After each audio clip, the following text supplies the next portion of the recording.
हर हर महादेव। श्री शिवाय नमस्तुभ्यम। श्री शिवाय नमस्तुभ्यम। श्री शिवाय नमस्तुभ्यम। श्री शिवाय नमस्तुभ्यम। श्री शिवाय नमस्तुभ्यम। श्री शिवाय नमस्तुभ्यम। श्री शिवाय नमस्तुभ्यम। श्री शिवाय नमस्तुभ्यम। श्री शिवाय नमस्तुभ्यम। श्री शिवाय नमस्तुभ्यम। श्री शिवाय नमस्तुभ्यम। हे भोला सब दुख काटो हमारा, हे शंभो सब दुख काटो हमारा। शिव शंकर जपूं तेरी माला, बाबा भोला जपूं तेरी माला के भोला सब दुख काटो हमारा। हे विश्वेश्वर नाथ सब दुख काटो हमारा। हे काशीपति अधिनाथ सब दुख काटो हमारा। काल हर दुखहर दारिद्र कष्ट हर, हर हर महादेव शंभु शंभु बोल बम का नारा है बाबा एक सहारा।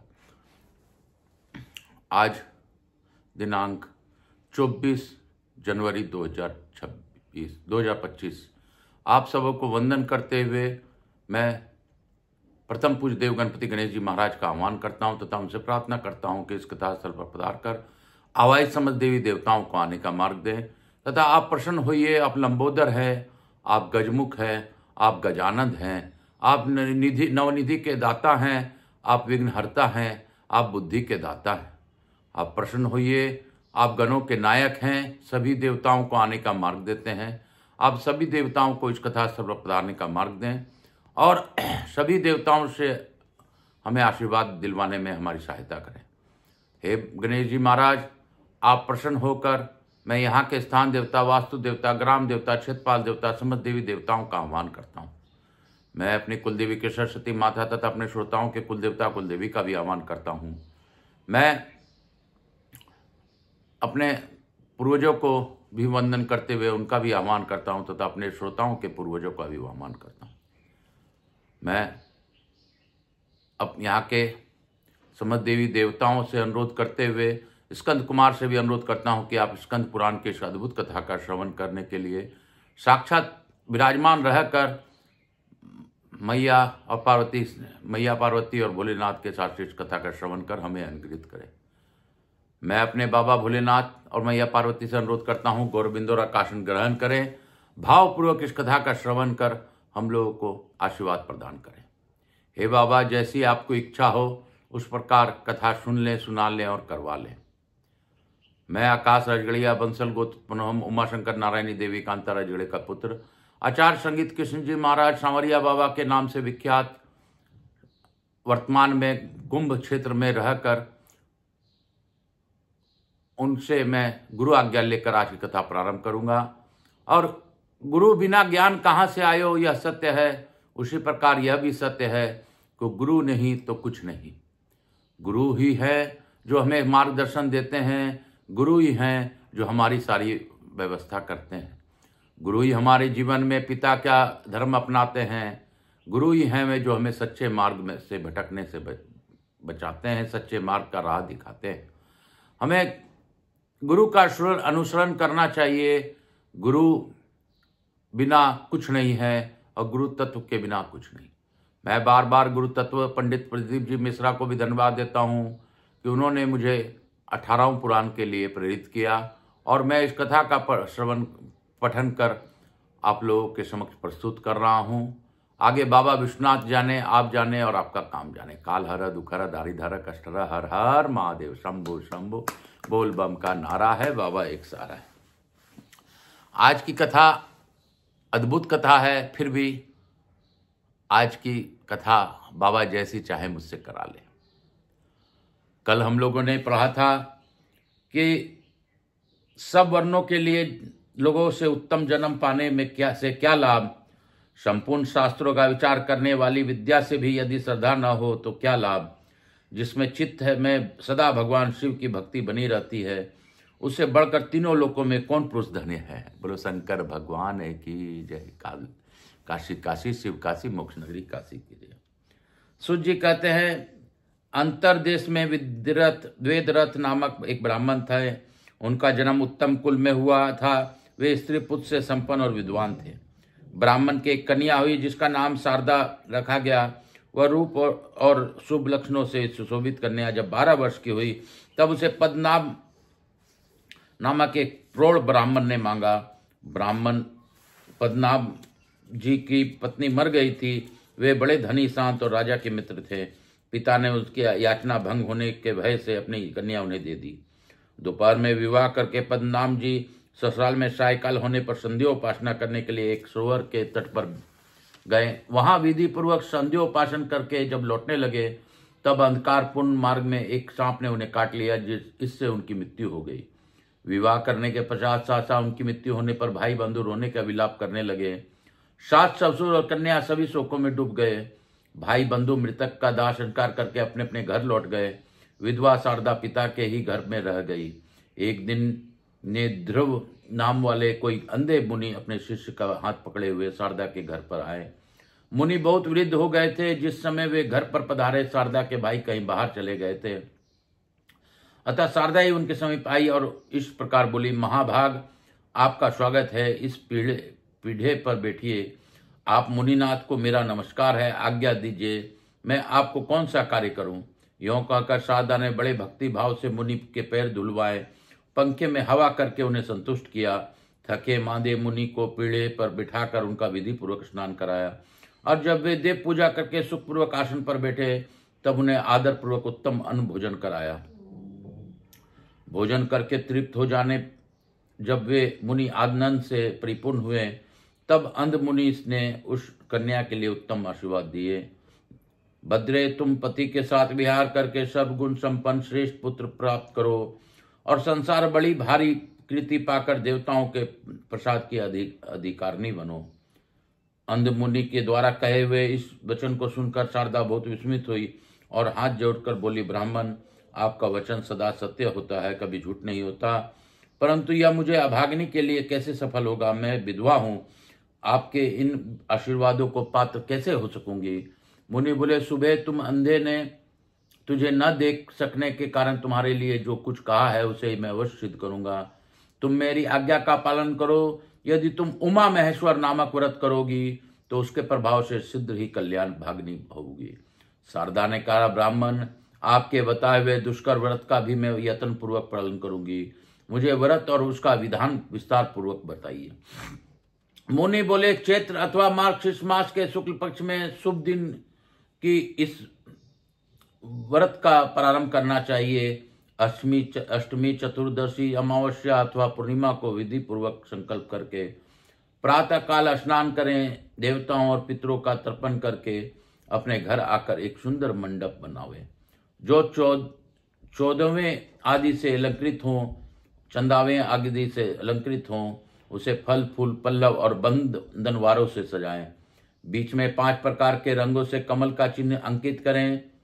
उसके मध्य भाग में धान्य अथवा चावलों की राशि करके उसके ऊपर कुशा रखें और उस कुशा के ऊपर जल पूर्ण कलश स्थापित करके उस पर रंगा हुआ वस्त्र रखें। वस्त्र के ऊपर सोने की 2 प्रतिमाएं जो शिव पार्वती की प्रतीक को स्थापित करें। तत्पश्चात भक्ति भाव से अपनी शक्ति के अनुसार विस्तार पूर्वक उनकी पूजा करें। पंचामृत में स्नान कराकर फिर शुद्ध जल से नहलावें। एकादश रुद्र मंत्र का जप करके 108 बार नमः शिवाय इस पांचाक्षर मंत्र से अभिमंत्रित करें। फिर सिंहासन पर उन प्रतिमाओं को पधरा कर पूजा करें। बुद्धिमान पुरुष स्वयं धुले हुए श्वेत वस्त्र धारण करके शुद्ध आसन पर बैठे, पीठ को अभिमंत्रित करके प्राणायाम करें। भगवान शिव के आगे हाथ जोड़कर जो यूं संकल्प करें, पढ़ें, मेरे सैकड़ों जन्मों में जो भयंकर पाप संचित हुए हैं उन सब का विनाश करके देने के लिए मैं शिव की पूजा का आरंभ करता हूँ। सौभाग्य, विजय, आरोग्य, धर्म और ऐश्वर्य की वृद्धि तथा स्वर्ग एवं मोक्ष की सिद्धि के लिए मैं शिव जी की पूजा करूंगा। इस प्रकार संकल्प बोलकर मनुष्य एकाग्रता पूर्वक यथा योग्य अंगन्यास करके शिव और पार्वती का ध्यान करें। अपने हृदय कमल की कर्णिका में जगत के माता पिता शिव पार्वती का ध्यान करके तत्संबंधी मंत्रों का जप करें। जप के पश्चात ब्राह्म पूजन प्रारंभ करें। दोनों स्वर्ण प्रतिमाओं में शिव पार्वती का आह्वान करके उनके लिए आसन आदि दे। फिर निम्नलिखित मंत्र से मंत्रज्ञ पुरुष उन्हें अर्घ्य दे। नमस्ते पार्वती नाथ त्रिलोक्य वर दुर्शभ त्र्यंबकेश महादेव घ्राणार्ध्य नमोस्तु ते नमस्ते देवे देवेशी परपन्न भय हारणी, अंबिके वरदे देवी ग्रहानार्ध्य शिव प्रिय। तीनों लोकों को वर देने वाले देवताओं में सबसे श्रेष्ठ पार्वती नाथ आपको नमस्कार है। त्र्यंबकेश्वर महादेव आपको नमस्कार है। यह अर्ध ग्रहण कीजिए। शरणागतों का भय दूर करने वाले देव देवेश्वरी जगदम्बिके के वरदायिनी श्री देवी शिव पार्वती शिवप्रिय, आप यह अर्ध स्वीकार कीजिए। इस प्रकार 3 बार कहकर मनुष्य एकाग्रचित हो उन्हें अर्ध दे। फिर विधि पूर्वक गंध, पुष्प, अक्षत, धूप और दीप आदि उपचारों को चढ़ावे। खीर के साथ घी में तैयार किया हुआ नैवेद्य अर्पण करे। तत्पश्चात मूल मंत्र द्वारा 108 बार हविष्य की आहुति दे। फिर नैवेद्य हटाकर धूप आरती करके तांबूल अर्पण करे और मन को एकाग्र करके नमस्कार करे। इस प्रकार उपचारों से पूजा करके ब्राह्मण दंपति को भोजन करावे। इसी प्रकार सायंकाल की पूजा करके ब्राह्मण की अनुमति ले रात में मौन भाव से दूध में तैयार किया हुआ हविष्य भोजन करें। इस प्रकार विद्वान पुरुष 1 वर्ष तक दोनों पक्षों में इस व्रत का पालन करता रहे। वर्ष पूरा होने पर व्रत का उद्यापन करे। शतरुद्रीय का पाठ करते हुए दोनों प्रतिमाओं को जल में स्नान करावे। आग मुक्त मंत्रों से शिव पार्वती को भली भांति पूजा करे। अंत में वस्त्र, सुवर्ण और प्रतिमा सहित कलश सदाचारी आचार्य को देकर ब्राह्मणों को भोजन कराए। उनका भी यथाशक्ति स्वागत सत्कार करके उन्हें गो, स्वर्ण और वस्त्र आदि की दक्षिणा दे। तत्पश्चात ब्राह्मणों को आज्ञा लेकर अपने इष्ट मित्रों और बंधु बांधवों को साथ स्वयं भी भोजन करे। इस प्रकार जो भक्ति पूर्वक से इस त्रिभुवन प्रसिद्ध व्रत का पालन करता है वह अपने 21 पीढ़ियों का उद्धार करके मनोवांछित भोगों का भोग करता है। इंद्र आदि लोकपालों के दिव्य लोकों में रमन करता है और अंत में भगवान शिव को ही प्राप्त होता है। सुबह मेरे बताए हुए इस महाव्रत का तुम भी श्रद्धापूर्वक अनुष्ठान करो। इसमें अत्यंत दुर्लभ मनोरथ भी पूरा कर लोगी। बोलो शंकर भगवान है कि जय। काशी काशी शिव काशी, मोक्ष नगरी काशी की जय। मुनीश्वर ने ध्रुव के इस प्रकार आदेश देने पर शारदा ने विश्वास पूर्वक उनके वचनों का ग्रहण किया। तत्पश्चात उसके पिता, माता और भाई बाहर से घर में आए। उन्होंने देखा मुनि भोजन करके सुखपूर्वक बैठे हुए हैं। सबने सासा आकर उन महात्मा के चरणों को प्रणाम किया और स्वयं भी उनका पूजन किया।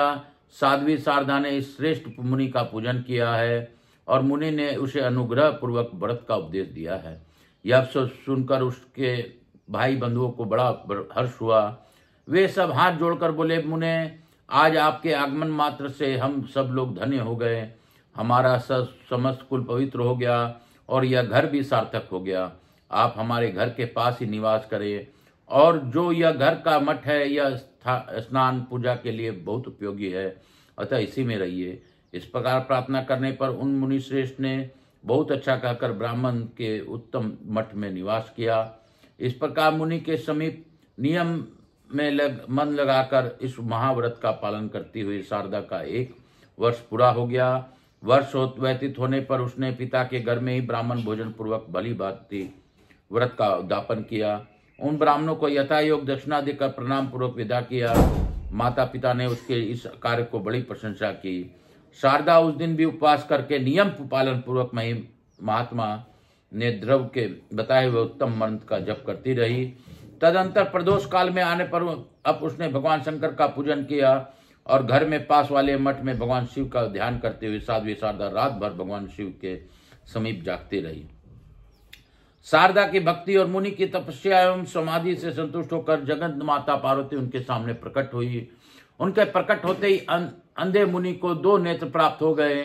अपने सम्मुख प्रकट हुई जगन माता पार्वती का दर्शन करके वे मुनि और वह ब्राह्मण कन्या दोनों उनके चरणों में गिर पड़े। तब उन दोनों को उठाकर पार्वती देवी ने बड़े प्रेम से कहा, मुनि श्रेष्ठ, मैं तुम्हारे ऊपर प्रसन्न हूँ। पाप रहित पुत्री शारदा, तुम्हारे ऊपर भी मैं प्रसन्न हूँ। बोलो, तुम्हारी रुचि के अनुसार कौन सा देव दुर्लभ वर प्रदान करूं?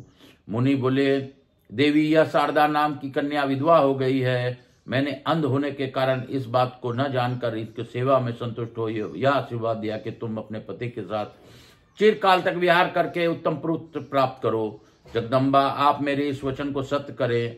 आपको नमस्कार है। श्री पार्वती देवी ने कहा, ब्राह्मण यह शारदा पूर्व जन्म में एक द्राविड़ ब्राह्मण की द्वितीय पत्नी थी। उस समय इसका नाम भामिनी था। भामिनी अपने पति के बड़ी प्यारी थी। अपने रूप माधुरी से परम मनोहर दिखाई देने वाली भामिनी ने रूप वशीकरण आदि छलपूर्ण उपायों से पति को अपने वश में कर लिया। वह मोहग्रस्त ब्राह्मण अपनी छोटी पत्नी से भी आसक्त होने के कारण अपने श्रेष्ठ ज्येष्ठ पतिव्रता पत्नी के पास कभी नहीं गया। पति समागम से वंचित होने से वह स्त्री पुत्रहीन रह गई। इससे वह मन ही मन सदा संतप्त रहती रही थी और इस दशा में ये समय अनुसार उनकी मृत्यु हो गई। भामिनी के घर के पास एक तरुण ब्राह्मण रहता था। वह उस सुंदरी को देखकर मोहित हो गया था। एक दिन उसने काम से आतुर होकर उसका हाथ पकड़ लिया। उस समय उसे क्रोध से लाल आंखें करके उसे दूर भागा दिया। वह दिन रात इसी का चिंतन करते करते मृत्यु को प्राप्त हुआ। इसने स्वामी को मोहित करके जो उन्हें ज्येष्ठ पत्नी से विमुख किया था, उसी पाप से यह इस जन्म में विधवा हुई। जो स्त्रियां संसार में पति पत्नी में वियोग कराती है उन्हें 21 जन्मों तक बाल्यावस्था में विधवा होना पड़ता है। वह काम मोहित ब्राह्मण जो प्राय स्त्री के विरह से पीड़ित होकर मृत्यु को प्राप्त हुआ था, उसने भी पाप ही किया था। अतः इस जन्म में वह अपना पानी ग्रहण मात्र करके मृत्यु को प्राप्त हुआ है। पूर्व जन्म में जो उसका पति था वह इस समय पांड्य देश में एक श्रेष्ठ ब्राह्मण के रूप में उत्पन्न हुआ है। उसके पास धन संपत्ति, स्त्री तथा सुख भोग की सामग्री सब कुछ है। यह शारदा अपने उसी पति के साथ प्रत्येक रात्रि में स्वप्नावस्था में समागम करके जागरण काल की अपेक्षा भी श्रेष्ठ रति सुख का अनुभव करे। स्वप्नावस्था में पति समागम से यह कुछ ही समय में वेदांगों के परांगत विद्वान प्राप्त कर लेगी। वे ब्राह्मण देवता भी स्वप्न में अपने साथ चिर समागम से इसके गर्भ से उत्पन्न हुए पुत्र को सदैव देखा करेंगे। महामुने, पूर्व जन्म में इसने मेरी आराधना की है और इसी को वर देने के लिए मैं प्रकट हुई हूँ। तदनंतर महादेवी पार्वती ने शारदा से आदर पूर्वक कहा, बेटी तुम मेरी उत्तम बात सुनो। जब कभी भी किसी देश में अपने स्वप्न में देखे हुए पूर्व पति को देखना, तब समझ लेना कि यही मेरा पुरातन पति है। वे ब्राह्मण भी तुम्हें देखकर पहचान लेंगे। उस समय तुम दोनों में वार्तालाप होगी। ऐसा अवसर आने पर तुम अपने विद्वान पुत्र को उन्हें ब्राह्मण के सेवा में समर्पित कर देना। उमा महेश्वर व्रत का जो वह श्रेष्ठ फल है, उसके अर्ध भाग को इस प्रकार उन्हीं के हाथों में सौंप देना और तब से उन्हीं के अधीन होकर रहना। तुम दोनों को स्वप्न मिलन में के सिवा कभी शारीरिक संग नहीं करना चाहिए।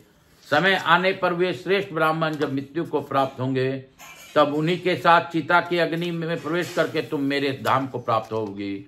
ऐसा कहकर जगन माता पार्वती अंतर्ध्यान हो गई। वह कन्या करुणामयी पार्वती का वरदान पाकर बहुत प्रसन्न हुई। रात्रि व्यतीत होने पर नूतन नेत्र पाए हुए धर्मज्ञ मुनि ने उनके माता पिता से एकांत में सब कुछ बात बताई। तत्पश्चात वे चले गए। इस प्रकार कुछ दिन बीतने पर शारदा ने स्वप्न में पति का समागम प्राप्त किया। पार्वती देवी के वरदान से उसके गर्भ रह गया।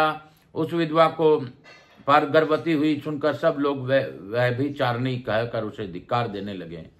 उसके मरे हुए पति का जाति भाइयों ने जब यह अक्षम्य बात सुनी, तब वे सब लोग शारदा के पिता के घर आए।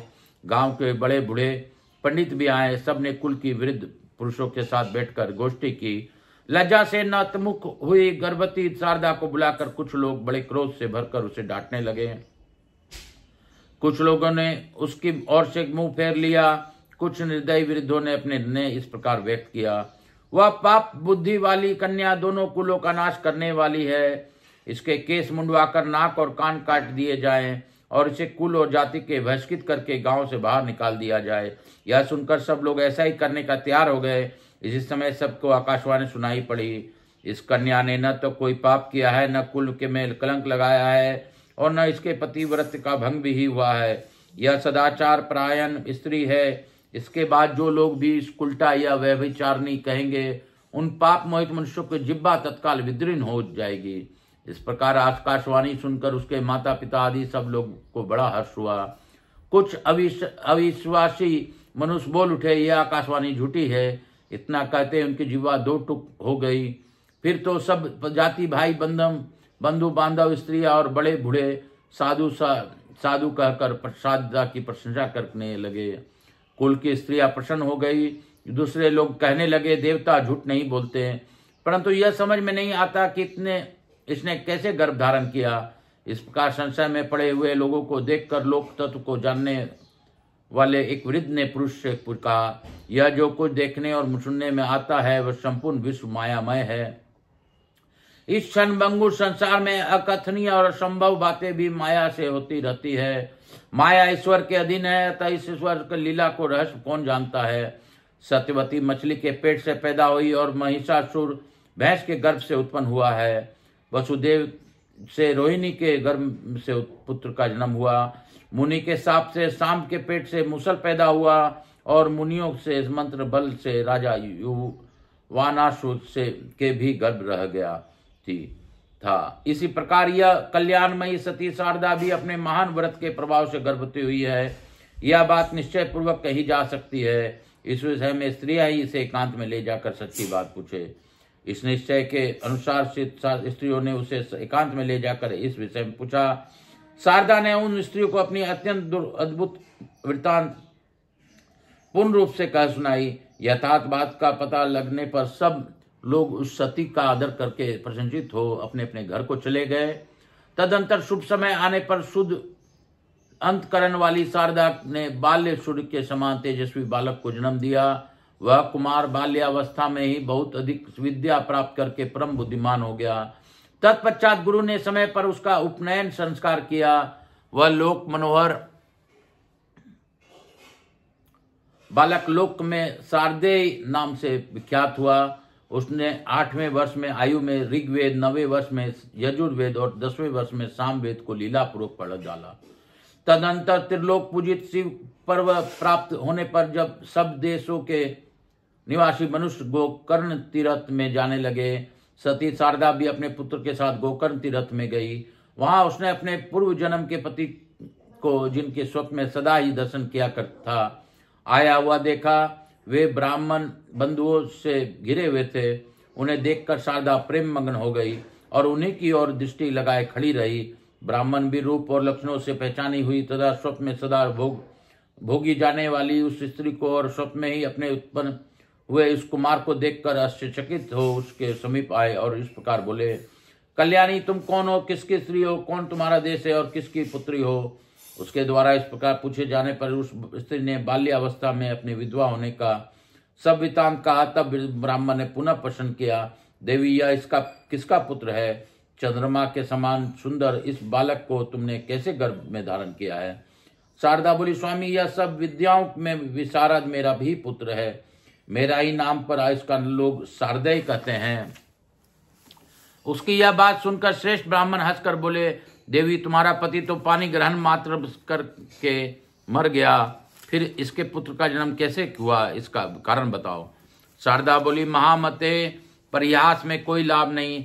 आप मुझे जानते हैं और मैं आपको जानते हूँ। इस विषय में हम दोनों के मन में प्रमाण है। ऐसा कहकर उसने देवी के लिए कुछ दिए हुए वरदान आदि की बातें बताई और अपने व्रत के आधे भाग व्रतधारी कुमार शारदे को उन्हें सौंप दिया। वे ब्राह्मण देवता बहुत प्रसन्न हुए।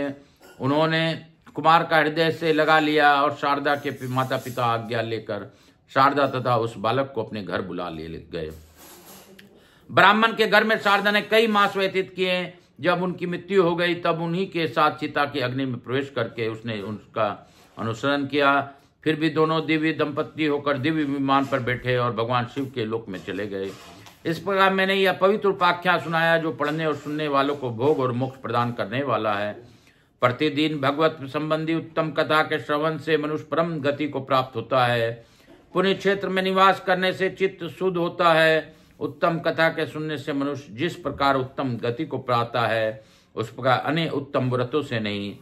अन्य व्रतों से उसकी बुद्धि वैसी उत्तम नहीं होती जैसी बार बार शोधन करने पर दर्पण निर्मल होता है। वैसे ही सत्य कथा श्रवण से चित्त अधिकाधिक शुद्ध होता है। चित्त शुद्ध होने पर मनुष्यों को द्वारा शिव जी का ध्यान सिद्ध होता है। ध्यान से पुण्यात्मा पुरुष मन वाणी और शरीर द्वारा संचित समस्त पाप राशि को धोकर भगवान शिव के परम पद को प्राप्त होते हैं। अतः जिन्होंने अपना पुण्य भगवान शिव के चरणों में समर्पित कर दिया है उन लोगों के लिए भगवान शिव की उत्तम कथा का श्रवण कीर्तन ही सर्वोत्तम साधन है, क्योंकि कथा से ध्यान सिद्ध होता है और ध्यान से केवल एक की प्राप्ति होती है। मुनिवरों, आप सब लोग बड़ी सौभाग्यशाली है, आपका ही जीवन सफल है, क्योंकि आप लोग सदा भगवान शिव के उत्तम कथा अमृत रस का सेवन करते हैं। इस जीव जगत में वस्तुतः उन्हीं में का जन्म सफल है जिनका मन सदा भगवान विश्वनाथ का ध्यान करता है, वाणी उनके गुण गाती है और दोनों कान उन्हीं की कथा सुनते हैं। ऐसा ही लोग इस संसार सागर को पार करते हैं। नाना प्रकार के गुणावि भेद जिनके स्वरूप का कभी स्पर्श नहीं करते, जो अपनी महिमा से जगत के बाहर और भीतर समान रूप से व्याप्त हैं, जो अपने ही प्रकाश में विहार करते हैं और जो मन वाणी की वृत्तियों में बहुत दूर हैं, उन आनंदन नंदन घन स्वरूप परम शिव की शरण लेता हूँ। ब्रह्मोत्तर खंड संपूर्ण, ब्राह्म खंड समाप्त। इस प्रकार हमने आज ब्रह्मोत्तर खंड को यहीं पर पूर्ण किया। ब्रह्मोत्तर खंड में हमने काशी, अयोध्या, प्रयागराज और मल्लिकार्जुन क्षेत्र में कथा कही है। ब्रह्मोत्तर खंड का यह अद्भुत कथा हमारी कई तीर्थों से गुजरी है, तो भगवान ब्रह्मोत्तर के हिसाब से ब्रह्म की प्राप्ति करावे। काल हर दुख हर दारी धर कष्ट हर, हर हर महादेव, हर हर महादेव। काल हर दुख हर दारी धर कष्ट हर, हर हर महादेव। बोल बम का नारा है, बाबा एक सहारा है। मैं लघु आरती कर आज की कथा यहीं पे विराम दूंगा। बाबा भोलेनाथ सभी पर अपनी अखंड कृपा बनाए रखे। बाबा की दया है कि बाबा ने मुझे कथाओं की ओर लाकर आप समूह के सामने कथा सुनाने का मौका दिया। बाबा जो भी करते हैं अच्छा ही करते हैं, और बाबा के विचार जो हैं वो हमेशा शुद्ध होते हैं। काल हर दुख हर दारी धर कष्ट हर, हर हर महादेव। शंभो शंभो बोल बम का नारा है, बाबा एक सहारा है। कपूर गौरम करुणावतारम संसार सारम भुजगेंद्रहारम सदा वसंतम हृदयारविंदे बम भवानी सहितम नमामि। श्री राम जय राम जय जय राम, श्री राम जय राम जय जय राम। यहाँ के स्थान देवता वास्तु देवता ग्राम मातृ देव पितृ देव सब पितृ देवताभ्याम नमो नमः। हर हर महादेव। गणेश जी महाराज, लक्ष्मी जी महाराज, मणिपुर आत्मा पार्वती की जय, स्कंद पुराण की जय, भक्तवत्सल की जय। काल हर दुख हर दारी धर कष्ट हर, हर हर महादेव। शंभो शंभो शीतलीकरण अहम कर्षित, हर हर महादेव, हर हर महादेव, हर हर महादेव। मातृदेवी व पितृदेव सब पितृ देवताभ्याम नमो नमः। हर हर महादेव, हर हर महादेव, हर हर महादेव।